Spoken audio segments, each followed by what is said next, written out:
Hello and welcome to my 200 subscriber special. And what better way to celebrate reaching 200 subscribers than by doing my very first top 10 list with a subject matter that goes something along the lines of this. Do you know how you have some movies that are so iconic or so well known that you presume people have seen them, but then you encounter that one person, or perhaps you are one of these people, who had never seen that movie, and the immediate response said individual gets is, "How have you not seen that movie yet?" Well, I decided to take this idea and make it into a top 10 list because I have not seen anybody on YouTube do this yet, and I figured doing a top 10 list for me will be a nice change in pace from the usual movie reviews that I've been doing up to this point. So this whole list is going to be very experimental in nature, but with that out of the way, here are the top 10 iconic or well-known movies that I have never seen before. Starting with number 10, Anchorman, The Legend of Ron Burgundy, which is weird given that I've seen the first half of Anchorman 2, The Legend Continues, but I never saw this installment. Not sure how that happened, but anywho, when it comes to movie genres, especially that of comedy, I never really got into comedy as a movie genre, given that comedy is very subjective. What some people might find funny, some people might not find so funny. And growing up, I never really understood the mass appeal to a comedy in the first place. Although in recent years I have watched a few comedies here and there in which I have enjoyed. But aside that point, another reason why I haven't seen the movie, Will Ferrell. I don't hate many actors, but Will Ferrell is just one of those actors I can't stand. Even if he's in a movie I like, I just can't stand his performance in that movie. To me, his acting is always a little too over the top for my taste, so I never really understood the mass appeal to an actor such as Will Ferrell in that regard. And another reason as to why I've never seen this movie, I feel like this movie's been memed to death in that sense where it feels like I've seen a lot of out of context images or clips from the movie to a point that I never really felt the need to watch it for those reasons. Coming in at number 9, Inglorious Basterds, the overall 7th movie to be directed by Quentin Tarantino. And the reason as to why I have not seen this movie, I remember at the time when I saw advertisements for the movie on TV, I thought the movie looked really stupid, which might sound kind of weird because I like my stupid movies, but something about the way this movie was advertised, it just looked a little bit too stupid for my taste, which turned me off from ever seeing the movie. Second reason, Quentin Tarantino's filmography never really hit me the same way as it does for many other people. Because on the one hand, I actually do like the man himself. When I do watch interviews with him or see him talking about movies, he seems like a really cool guy to be around. But something about his filmography I never got attached to. Which is weird because on pen and paper, the type of movies he makes seem like something that would be perfectly up my alley, yet when I sit down to watch one of them, they just don't hit me the same way like it does everybody else. Although I'll say this much, the one thing that this movie has in common with my number 6 entry is that I feel I do owe it to myself that I need to watch this movie at some point because I have seen at least some of the man's filmography, and I do want to get around to watching some of his other movies as well. It's just when it comes to this particular movie, even though it is on my big list of movies to watch, it's never been top priority. It's always been near the bottom for me. And because the movie takes place in World War II, I've heard there are some things that are historically inaccurate about it, which you'll probably be hearing that detail a lot for certain entries on this countdown moving forward. That being said, if there's one thing I do look forward to about watching this movie, if I ever do get around to watching it, would be for the performance of Christoph Waltz as Colonel Hans, because I also kept hearing he plays one of the best written characters, not within Tarantino's filmography, but he's also considered to be one of the best movie villains to come out of the late 2000s as far as movies are concerned. And before I move on to my next entry, another reason as to why I haven't watched this movie yet has to do with the run time of the movie, because from what I've heard, apparently it's just a little under 3 hours, and I don't know what it is, but I have a hard time sitting through some of his more lengthier movies, such as Pulp Fiction or Django Unchained. So I think that's another reason as to why I've never got around to watching this movie. And the last reason as to why I haven't watched the movie, it has to do with my mindset when it comes to watching Tarantino's filmography, because I have to be in a very, very particular mindset and mood to watch any of his movies, which isn't very often. But anywho, coming in at number 8, The Social Network. And I actually remember when this movie was sorta kind of first announced, because during the fall semester of my junior year of high school, when I went to a tech center for video production, I remember one of my classmates was looking up upcoming movies for 2010, and at the time, The Social Network wasn't called The Social Network. It was, I think, still being produced at that moment, and I think the working title for it was Facebook, the movie. And I remember saying at the time, really? They're making Facebook into a movie? That just sounds like a dumb idea. I mean, who would want to watch a movie about Facebook? Sure, Facebook was a social media platform that I use, but I didn't really care enough about Facebook to watch an entire movie about it. Then came 2010 when the movie eventually did come out as The Social Network, and hearing good buzz about it, but again, didn't really care because it's a movie about Facebook.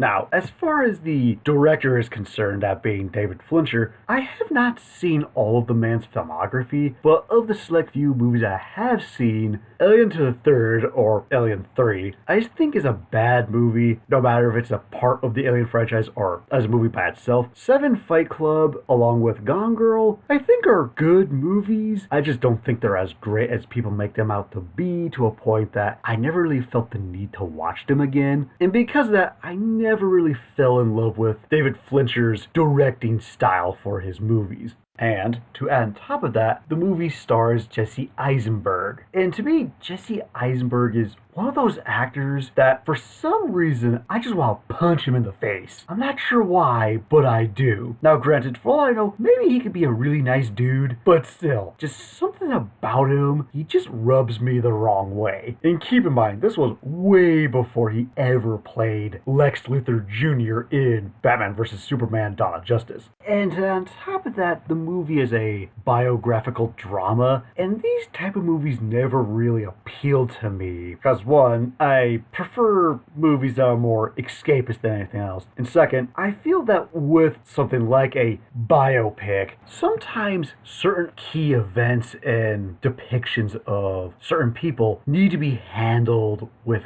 care. Because remember, these aren't documentaries, it's a movie, and sometimes movies often over-exaggerate key events or people that occur within those type of movies. For example, you watch a movie such as Captain Phillips, and while a lot of the events of that movie did happen, the biggest problem is that the way in which the movie depicts Captain Phillips, they depict him as being this heroic man who's willing to sacrifice himself for his crew. Yet, if you actually do your research, the man was something of an asshole. You can kind of see why I'm kind of skeptical of biopics in general. So, those are the reasons why I have not seen The Social Network. Coming in at number 7, Super Size Me. And I know what you're thinking. You're probably surprised to see Super Size Me on this list, because unlike all the other entries on my list, Super Size Me, first off, is not a movie, but a documentary. And second, I kind of put Super Size Me in that category of it's not really iconic, or if it is well known, it's not the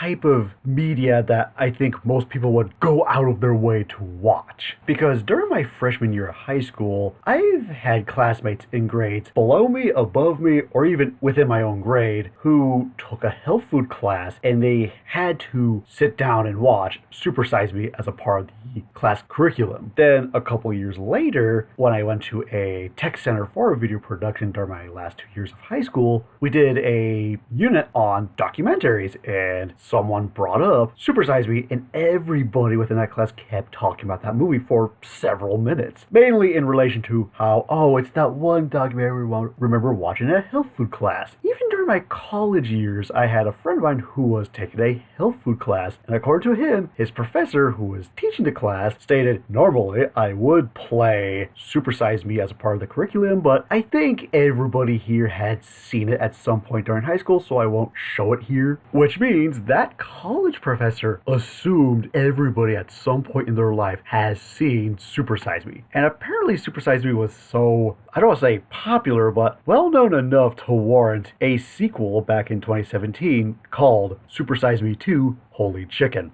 And I'm gonna be honest, do I even need to watch this documentary? Because if I remember correctly, all it's about is a guy who goes to McDonald's and eats their food for an entire month, and we literally see the effects that food has on him as a person, which results in him getting fat, or so I've heard. But anywho, why would I even want to watch something like this in the first place, knowing that information? And why did the guy do it in the first place? Was he just trying to prove a point that, hey, don't eat fast food because you'll end up getting fat? I'm pretty sure everybody knows that. Also, to add on top of that, I'm not really big into documentaries. Then again, it really depends on the subject matter. Because I really did enjoy the Netflix documentary Fire, the greatest party that never happened, because of how crazy that story got. Although, probably the objective best documentary I've ever seen would be Dear Zachary, but that's a whole nother can of worms. And another one I just remembered is The Cove. That one's a good one. Don't really have much to say about it, other than that it's good. But in general, not a big fan of documentaries. Coming in at number 6, The Sixth Sense. And yes, I purposely put this movie in this spot for that reason. But bad joke aside, why I haven't seen this particular movie comes down to the following reasons. Reason number 1, growing up, I never really watched that many horror movies because I wasn't really allowed to watch horror movies growing up. And even if I was allowed to, horror is subjective because what some people might find scary, others might not find so scary. And the type of horror movies I ended up watching a good majority of the time were creature features, since those are my bread and butter. But even beyond that, I never really was too invested in the genre as a whole anyways, at least back in my younger days. Reason number 2, the plot twist was spoiled for me, and it wasn't because of people told me what the plot twist was. It was thanks to the Adam Sandler comedy 50 First Dates, in which that movie spoils what happens at the end. So for a while I kind of put this movie off because of that movie, and it's also one of those things where when I hear people talk about this particular movie, the only thing people bring up is the twist ending and nothing else, which is what put me off at first. And this leads us right into my third reason as to why I have not seen the movie, M. Night Shyamalan as a movie director. Because he's one of those directors that I've only ever heard infamous things about in regards to his filmography. And while I have not seen every single movie the man directed, I have seen a good chunk of them. And my thoughts on most of the movies go something like this. Signs, The Village, After Earth, and Split I think are incredibly meh. Lady in the Water, along with The Happening, I think are so bad they're good. The Last Airbender I think is just awful. And as far as Unbreakable is concerned, I think that movie is pretty good. And because I've seen a good chunk of the man's filmography, I feel like I owe it to myself that I need to watch the movie at some point. Because I have heard people, when talking about M. Night Shyamalan in a positive light, everyone always agrees that The Sixth Sense is universally his best movie. And it's the one that put him on the map in the first place. So I feel like I owe it to myself to at least watch the movie for that reason. And see whether or not the movie plot twist actually lives up to the twist aspect. But anywho, before I go any further with my remaining entries on the list, now comes the real fun part, because now we're entering the heavy hitter territory. Like 5 movies are so iconic, you'll probably be shocked that I've never seen these movies before. Starting with my number 5 entry, because coming in at number 5, the original Texas Chainsaw Massacre, and by extension, a good majority of the franchise. And the reason why I'm wording it that way, I actually have seen one installment of this franchise, that being the 2022 Netflix Texas Chainsaw Massacre movie. And my general impression of the whole franchise based on that one movie is it's just a run-of-the-mill slasher movie, nothing more, nothing less. And the reason as to why I've never seen the original installment comes down to a few reasons. Reason number 1, I was never really a big fan of the slasher subgenre of horror movies, because I feel that when you see one, you see them all. I mean, how can I sum up Halloween or Friday the 13th movies? Basically, you have some big hulking dude who doesn't talk, wears a mask, carries around some kind of bladed weapon or whatever weapon he can find around him, goes around killing some teenagers or unsuspecting strangers for some reason. And I always clumped the Texas Chainsaw Massacre movies in that camp as well, because I just assume it's the same thing. Remember, I've only ever seen the 2022 Netflix movie. So that's where I think I get most of my assumptions from. Because if you actually look at the entire history of slashers, I know a lot of people point to the original John Carpenter Halloween movie being the first slasher movie. That's the one that cemented the slasher formula, whereas movies such as Bob Clark's 1974 Black Christmas along with the Texas Chainsaw Massacre are really what created the slasher movies. Reason number two, I really don't get the appeal to a character such as Leatherface. Because as I mentioned a few moments ago, I just summed up what most slasher movie villains are like, regardless if it's Mike Myers or Jason Voorhees. Sure, the only difference Leatherface has that Mike and Jason don't have are that his mask is made of human flesh as opposed to being something you could buy at a store, and he carries around the chainsaw. But I feel like even when I do see him killing someone with a chainsaw, I feel that there's only so many ways you could kill someone with a chainsaw. At least with Nightmare on Elm Street, on the other hand, which is a group of slasher horror movies that I actually do enjoy, because at least I understand the appeal to those movies, because Freddy Krueger is a very unique slasher movie villain, both in terms of design, personality, and the way he kills his victims are very creative. And on top of that, he could either be super scary one moment, or he could be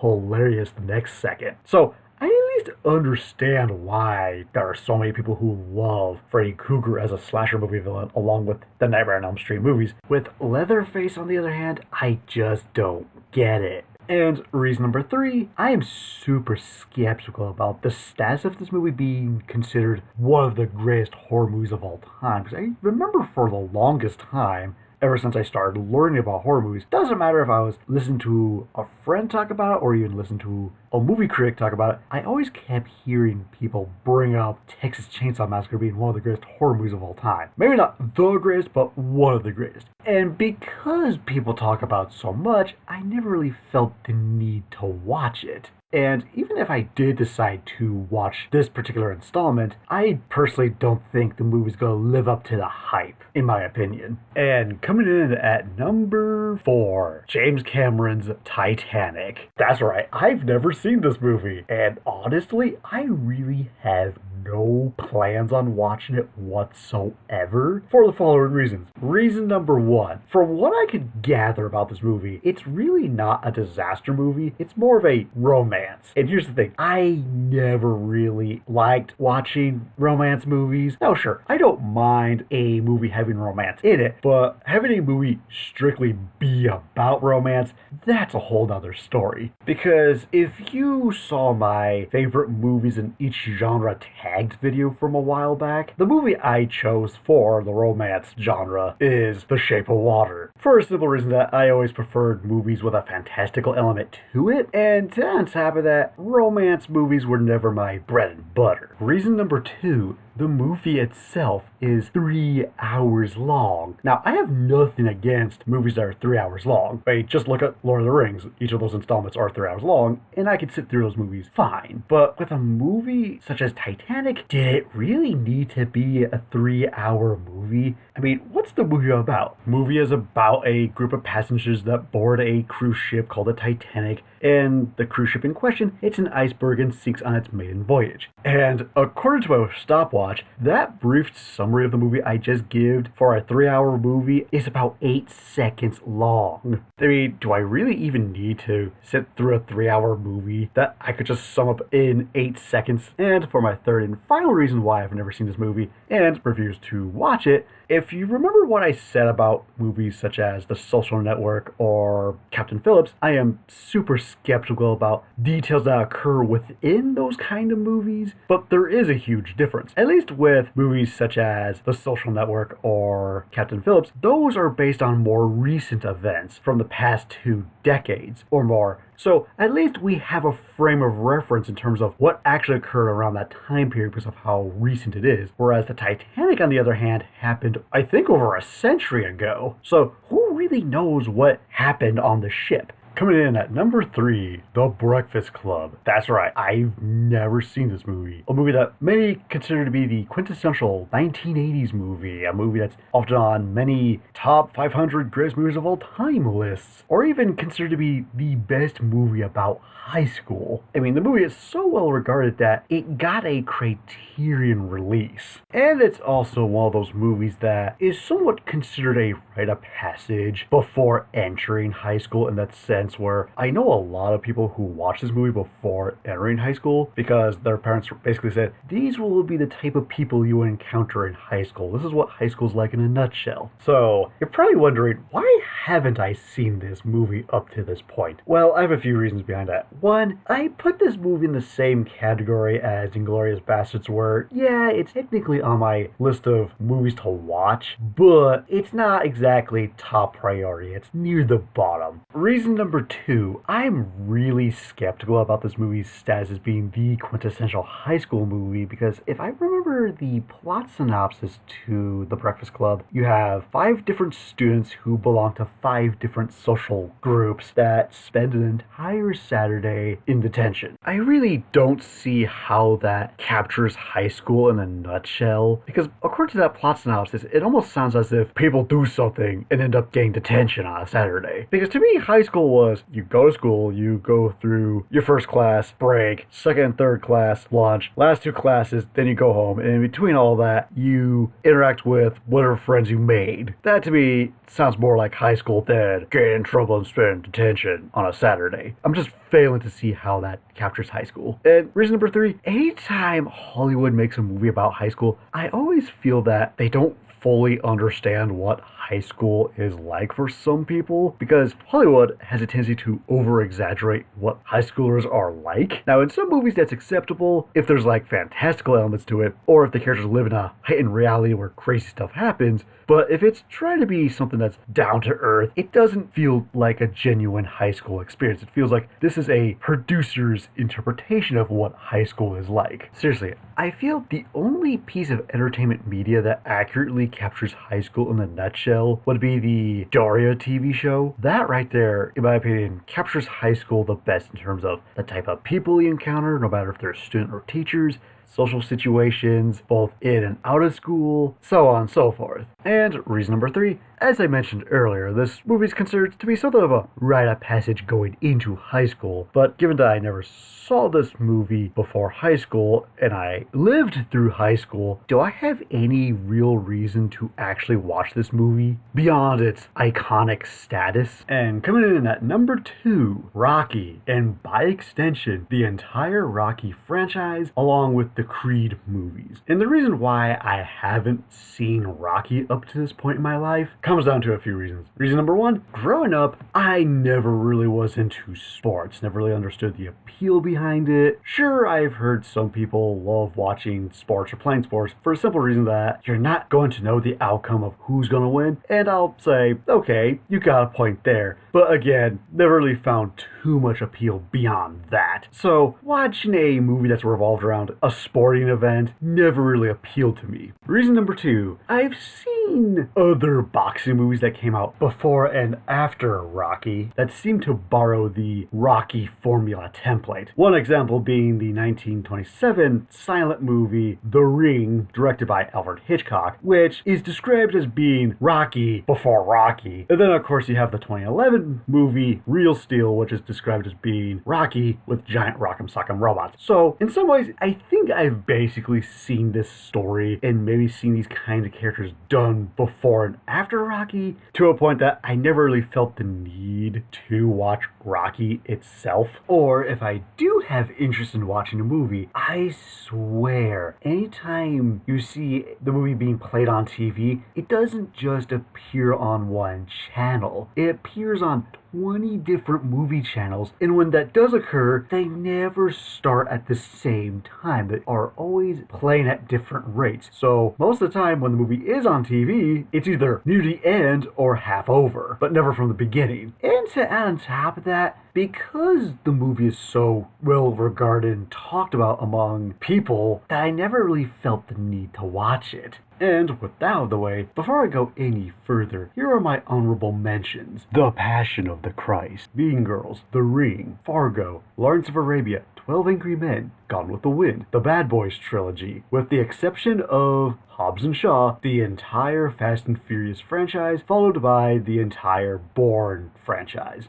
And there's probably several more movies that I'm forgetting to add in this little section, but without further ado, we have reached the end of the list, and coming in at number 1, the most iconic movie that I have never seen before is The Godfather, and by extension, the rest of the trilogy. Oh boy, where do I even begin with The Godfather? Because it's The Godfather, one of the most iconic, if not the most iconic movie ever made. Often coming in at number 1 on many top 100 greatest movies ever made lists, even outbeating Citizen Kane for being called the greatest movie ever made. And on top of that, it also shows up on just as many top 100 movies you need to watch before you die lists. And it is perhaps one of the most studied movies on the planet in that sense, where people talk about it either through word of mouth, online, film classes, you name it. It's a movie that literally changed the course of filmmaking. So why haven't I watched this movie yet? Reason number 1, much like westerns, I find crime dramas, or more specifically gangster movies, to be very paradoxical in nature, in that sense where I'm not the biggest fan of the genre, but of the few gangster movies I have seen, most of them have been pretty good. With Scarface, despite my problems with the ending, I think lives up to its hype of being a great movie. The Untouchables, I think, is a very under-recommended movie, and Public Enemies, I think, is a pretty good movie. Goodfellas, alright, I'm gonna be honest, I don't like that movie, but hey, aside from Goodfellas, I think the other 3 movies are really good. However, unlike movie westerns, the gangster movie genre, I never really understood the core appeal to in regards to the type of characters or stories told within that genre, or why Hollywood and major cinephiles seem so obsessed with them. Seriously, have you ever noticed that anytime a cinephile or someone within the Hollywood system brings up some of the greatest movies of all time, most of them just happen to consist of crime dramas and or gangster movies, which is probably why I never saw this movie, because it's a gangster movie. Reason number 2, if I remember correctly, The Godfather is a 3-hour long movie, and it's just one of those cases where I can't just sit down and watch a 3-hour movie at any point in time. I have to be in a very particular kind of mood to sit down and watch a 3-hour movie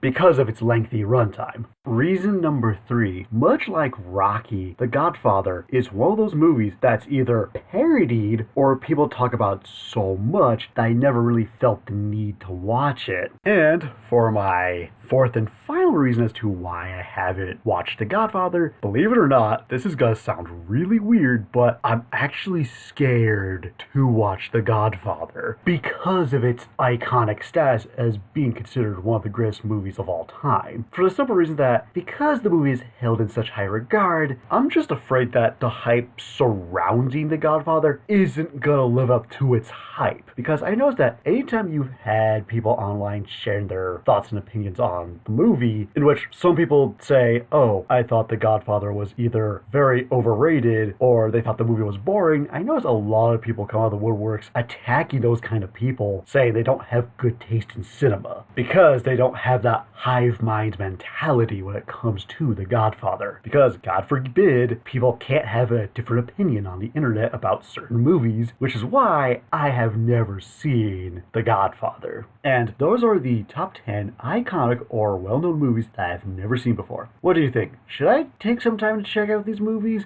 And what are some well-known or iconic movies that you have never seen before? And see you later.